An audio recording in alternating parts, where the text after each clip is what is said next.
हमारी कहानी का शीर्षक है माँ। रेखा देवी को लगता था कि अच्छी बहू वही होती है जो बिना बोले सब समझ जाए। उनकी बहू कविता हर सुबह सबसे पहले उठती, पूरे घर का काम करती, लेकिन तारीफ कभी नहीं मिलती।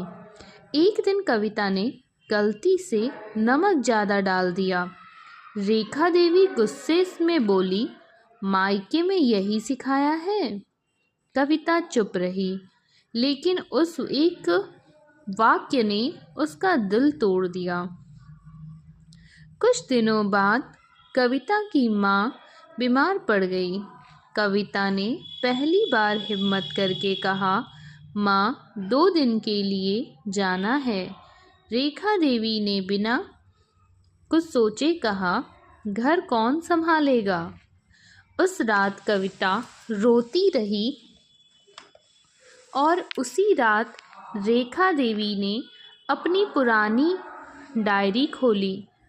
उसमें लिखा था, काश मेरी सास ने कभी मुझे बेटी समझा होता। सुबह उन्होंने कविता को बुलाया और कहा, बेटी अपनी माँ के पास जाओ, घर मैं संभाल लूँगी। कविता की आंखों में आंसू थे, लेकिन इस बार दर्द के नहीं, अपनापन का। उस दिन के बाद घर में एक नई शुरुआत हुई। सास ने बहू को बेटी कहा और बहू ने दिल से माँ माना।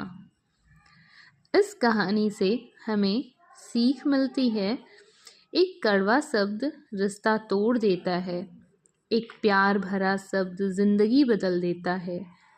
बहू भी किसी की बेटी होती है।